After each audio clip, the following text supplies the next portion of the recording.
കണ്ടോ നിങ്ങൾ? AP സുന്നികളുടെ വലിയുള്ളാഹി CM സ്മരണിക, ഇതിന്റെ 39ാമത്തെ പേജ്. ഈ പേജിൽ പറയുന്നത് എന്തറിയോ? വായിച്ചു കേൾപ്പിക്കാം ഞാൻ. ഇഷ്ടദാസന്റെ കണ്ണും കാതും കയ്യും കാലും ഞാനാകുമെന്ന് അല്ലാഹു ഖുദ്സിയായ ഹദീസിലൂടെ പറഞ്ഞത് നാം നേരത്തെ മനസ്സിലാക്കിയിട്ടുണ്ട്.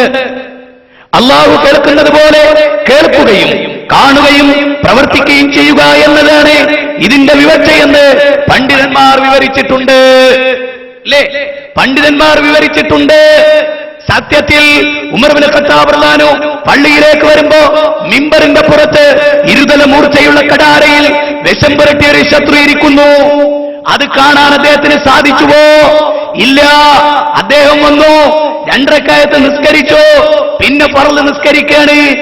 കൈകെട്ടി ശത്രു തൊട്ടപ്പുറത്തിരിക്കുന്നുണ്ട്. അദ്ദേഹത്തിന്റെ ശ്വാസോച്ഛ്വാസം, പ്രത്യേകിച്ച് ശത്രുവാകുമ്പോ ഉമറിനെ കുത്തണമെന്ന് മോഹവുമായി നിൽക്കുന്നവന്റെ ശ്വാസോച്ഛ്വാസം വർദ്ധിച്ചുകൊണ്ടേയിരിക്കും. ആ ശ്വാസോച്ഛ്വാസം കേൾക്കാൻ തൊട്ടടുത്തുള്ള ഉമർ ഇബ്നു ഖത്താബ് റളിയല്ലാഹു സാധിച്ചില്ല. ഇരുതല മൂർച്ചയുള്ള കടാരയിൽ ഒരു ശത്രു ഇവിടെ ഉണ്ടെന്നും തൊട്ട് നിമിഷത്തിൽ ഞാൻ കൊല്ലപ്പെടുമെന്നും അദ്ദേഹം അറിഞ്ഞിരുന്നില്ല. ശത്രു അദ്ദേഹത്തെ കുത്തി, അനവധി കുത്തുകളേറ്റ് അദ്ദേഹം നിലംപതിച്ചു. അദ്ദേഹത്തിന്റെ സഹാബത്ത് ചുറ്റിലും നിന്നു. 5-8 പേരെ ശത്രു താഴെയിട്ടു. അല്ലേ കൂട്ടരെ, ചിന്തിച്ചു നോക്കി. താൻ മരിക്കുമെന്നും കുത്തേൽക്കുമെന്നും തന്റെ തൊട്ടടുത്ത് ഒരു കൈപ്പിടിക്കകലെ മിമ്പറിന്റെ പുറത്ത് ഒരു ശത്രു ഇരിക്കുന്നു എന്ന് പോലും കാണാൻ കഴിയാത്തത് കൊണ്ടല്ലേ ഉമർ ഇബ്നു ഖത്താബ് റളിയല്ലാഹു അൻഹു കുത്തുകിട്ടി മരിച്ചത്. നിങ്ങൾ ചിന്തിക്കോ, ഔലിയാക്കളിൽ ഏറ്റവും ശ്രേഷ്ഠനായ ഉമർ ഇബ്നു ഖത്താബ് റളിയല്ലാഹു അൻഹു തന്റെ തൊട്ടടുത്തിരിക്കുന്ന സംഗതി കാണാനുള്ള, അറിയാനുള്ള, മനസ്സിലാക്കാനുള്ള കഴിവില്ലെങ്കിൽ അങ്ങ് ബഗ്ദാദിൽ അന്ത്യവിശ്രമം കൊള്ളുന്ന മൊയ്‌നീ ശൈഖിന് കാണുവാനും കേൾക്കുവാനും അറിയുവാനും ചിന്തിക്കുവാനും പ്രവർത്തിക്കുവാനും തടുക്കുവാനും അതേപോലെ സഹായിക്കുവാനും കഴിവുണ്ട് എന്ന് വിശ്വസിക്കുന്നവർ ഔലിയാക്കളുടെ സ്ഥാനം എവിടെ? അവർ സഹാബത്തിന് കൊടുത്ത സ്ഥാനം എവിടെ എന്ന് നിങ്ങൾ ആലോചിച്ച് നോക്കൂ. ശരിക്കും ചിന്തിക്കുക. ഇനി നോക്കൂ, അലി ഇബ്നു അബീ ത്വാലിബ് റളിയല്ലാഹു അൻഹു, അദ്ദേഹം സുബൈക്ക് പള്ളിയിൽ ബാങ്ക് കൊടുത്ത് അദ്ദേഹം പള്ളിയിലേക്ക് വരികയാണ്. തൊട്ടടുത്ത വീട്ടിലുള്ള ആളുകളൊക്കെ വിളിച്ചുണർത്തി, നിങ്ങളൊക്കെ പള്ളിയിൽ പോകണം, വരീൻ വരീൻ എന്ന് പറഞ്ഞ് അദ്ദേഹം മുന്നിൽ നടന്നു പോവുകയാണ്. അങ്ങനെ പള്ളിയിൽ പോകുമെന്നും നമസ്കരിക്കുമെന്നും നാളെ ഞാനുണ്ടാകുമെന്നും എനിക്ക് സുരക്ഷിതമായി നിസ്കരിക്കാമെന്നും മനസ്സിലാക്കി അദ്ദേഹം നടന്നു പോവുകയാണ്. ശത്രു ഉണ്ടോ എന്നറിയില്ല, കൊല്ലപ്പെടുമോ എന്നറിയില്ല, ആരോ തനിക്ക് ശത്രുവായി ഒളിച്ചിരിക്കുന്നോ അറിയില്ല.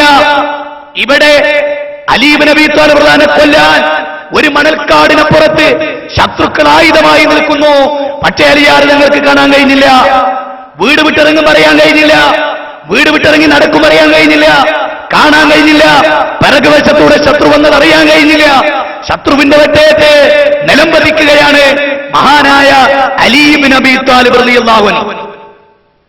അപ്പോ അന്നത്തെ ആളുകൾക്ക് നേതാക്കന്മാരെ കൊല്ലാൻ ഏറ്റവും നല്ല സമയം സുബഹിയാണെന്ന് അറിയായിരുന്നു. കാരണം നേതാക്കന്മാരൊക്കെ നിസ്കരിക്കുന്നവരാണ്. ഇന്നാണെങ്കിൽ ഒരു നേതാവിനെ കൊല്ലണേ, അനുയായികൾ പള്ളിയിലും നേതാവ് കിടന്നുറങ്ങി. അപ്പൊ സുഖം എല്ലാവരും പള്ളിയിൽ പോയ സമയത്ത് വീട്ടിൽ ചെന്ന് കൊല്ലല. അന്ന് അങ്ങനെയല്ല. അന്ന് എല്ലാവർക്കും അറിയാം നേതാക്കന്മാരൊക്കെ നിസ്കരിക്കാൻ പള്ളിയിലെത്തു. സുബഹിക്കാണ് കൊല്ലാൻ പറ്റിയ സമയം. കാരണം ഒരു നേരത്തെ പള്ളിയിലെത്തു. ചിന്തിക്കണേ, ഞാൻ ദുബായിൽ ഉണ്ടായിരുന്ന സമയത്ത് ഇസ്രയേലിൽ നിന്നൊരു പത്രം, ആ പത്രത്തിലൊരു ലേഖനം, ആ ലേഖനം ഞാൻ നിങ്ങൾക്ക് പറഞ്ഞു തന്നിട്ടുണ്ട് ഒരിക്കൽ ഇവിടുത്തെ മിമ്പറിൽ. നിങ്ങൾ ഓർക്കുണ്ടോ അറിയില്ല, ഞാൻ ആവർത്തിക്കുകയാണ്. ആ ലേഖനത്തിലുള്ളത്, നമ്മൾ ഇന്നത്തെ കാലത്തെ മുസ്ലിമീങ്ങളെ പേടിക്കേണ്ടതില്ല. കാരണം വെള്ളിയാഴ്ച അവർ ജുമഅക്ക് പങ്കെടുക്കുന്ന പോലെ സുബഹിക്ക് അവർ പള്ളിയിൽ വരാത്ത കാലത്തോളം നാം അവരെ പേടിക്കേണ്ടതില്ല എന്ന് പറഞ്ഞാൽ എന്താ?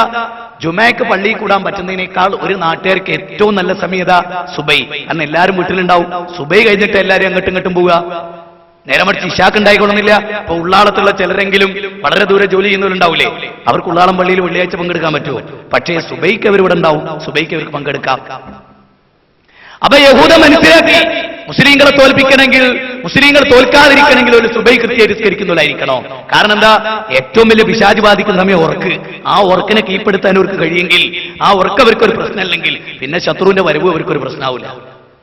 അതുകൊണ്ടാണല്ലോ മഹാനായ ഖാലിദ് ഇബ്നു വലീദ് റളിയല്ലാഹു അൻഹു, റുസ്തമിന്റെ സൈന്യം, സർവായുധ സജ്ജർ എല്ലാം ഉണ്ട്, സ്ത്രീകൾ ഡാൻസ് കളിക്കുന്നുണ്ട്, കള്ളുണ്ട്, പെണ്ണുണ്ട്, സർവ്വ സൗകര്യങ്ങളുമുണ്ട്, ആയുധമുണ്ട്, അനുയായികളുണ്ട്. ഖാലിദ് വലീദിന്റെ കൂടെ 1 ലക്ഷത്തോളം വരുന്ന ആളുകൾ, മറുഭാഗത്ത് 10 ലക്ഷത്തോളം വരുന്ന ആളുകൾ. അങ്ങനെ റുസ്തം ഖാലിദിന് കത്തെഴുതി, മിസ്റ്റർ ഖാലിദ് അങ്ങ് മടങ്ങിപ്പോണം, സർവായുധ സജ്ജരായ ഈ വിഭാഗത്തെ തോൽപ്പിക്കാൻ അങ്ങക്ക് സാധ്യമല്ല എന്ന്. മഹാനായ ഖാലിദ് വലീദ് റളിയല്ലാഹു ഈ കത്ത് കിട്ടിയ ഉടനെ അദ്ദേഹം വലതുകാലിൽ പൊക്കിയങ്ങട് പിടിച്ചു. ആ കാലിൽ ആ കത്ത് തിരിച്ചു വെച്ചു. ആ തിരിച്ചു വെച്ചിട്ട് തന്റെ കൈകൊണ്ട് ആ കടലാസിന്റെ പുറംചട്ടയിൽ തന്റെ കാൽമുട്ടിൽ വെച്ച് തിരിച്ചെഴുതി, മിസ്റ്റർ റുസ്തം, നിങ്ങൾ വിചാരിക്കുന്ന പോലെയുള്ള ഒരു ടീമിനെയുമായിട്ടല്ല ഞാനിവിടെ വന്നത്. എന്റെ ടീം അംഗസംഖ്യ കൊണ്ട് കുറവാണ്, ആളുകൾ തുലം കുറവാണ്. പക്ഷേ റുസ്തം ജീവിതത്തെ എപ്രകാരം ഇഷ്ടപ്പെടുന്നുവോ അതിനേക്കാൾ ഉപരിയായി മരണത്തെ ഇഷ്ടപ്പെടുന്ന ഒരു വിഭാഗത്തെ കൊണ്ടാണ് ഞാനിവിടെ വന്നിരിക്കുന്നത്. അതുകൊണ്ട് നിന്റെ ഭീഷണി എനിക്ക് ഭൂഷണമല്ല, നിനക്ക് ഭൂഷണമല്ല, എനിക്കത് കൂസലില്ല എന്നദ്ദേഹം തിരിച്ചു ലെറ്റർ അയച്ചു. സൈന്യത്തെ ഒരു പ്രത്യേക രൂപത്തിൽ വിന്യസിച്ച് അദ്ദേഹം നിർത്തി അല്ലേ? ആ സൈന്യത്തെ നിർത്തിയിട്ട് അദ്ദേഹം അവരോട് യുദ്ധം ചെയ്തു. അന്ന് ശത്രുക്കൾ ഭൂരിപക്ഷം, വിശ്വാസികൾ ന്യൂനപക്ഷം. ആ ഭൂരിപക്ഷത്തെ തടുക്കാൻ അന്ന് അവർക്ക് സാധിച്ചിരുന്നു ഈമാനിന്റെ ശക്തി കൊണ്ട്. ഇന്ന് നമുക്ക് സാധിക്കാതെ പോകുന്നു. അപ്പോ അള്ളാഹുവിനെ പറ്റി പ്രസ്താവിക്കപ്പെട്ടാൽ ഹൃദയങ്ങൾ പേടിച്ചു നടുങ്ങുന്ന ആളുകളാണ് വിശ്വാസികൾ. വൈദാ തുലിയത്ത് അലൈഹിം ആയാതുഹു സാദത്തുഹും ഈമാന, ആയത്തുകൾ ഓതി കേൾപ്പിക്കപ്പെട്ടാൽ ഈമാൻ വർദ്ധിക്കുന്നവരാണ് അവർ അല്ലേ? ഈമാൻ വർദ്ധിക്കുക അതിന്നില്ലാതെ പോവുകയാണ് അല്ലേ? എത്രത്തോളം അള്ളാഹിനോട് പ്രാർത്ഥിക്കാൻ തന്നെ ആളുകൾക്ക് മടിയാണ്. ദർഗയിൽ ചെന്നാണ് ആളുകൾ പ്രാർത്ഥിക്കുന്നത്. നുസ്റത്തുൽ അനാമിൽ പറയുന്നത് 1993 ഒക്ടോബർ മാസം നുസ്റത്തുൽ അനാം പറയാണ്, ഞങ്ങൾ ഖബർ സിയാറത്ത് ചെയ്യുക മാത്രമല്ല, ഖബറാളികൾക്ക് വേണ്ടി പ്രാർത്ഥിക്കുക മാത്രമല്ല, ഞങ്ങൾ ഖബറാളികളോട് തന്നെ നേരിട്ട് പ്രാർത്ഥിക്കാറുണ്ട്. അത് ശിർക്കോ കുഫ്റോ അല്ല എന്നാണ് സുന്നികളുടെ വിശ്വാസം. എന്നാണ്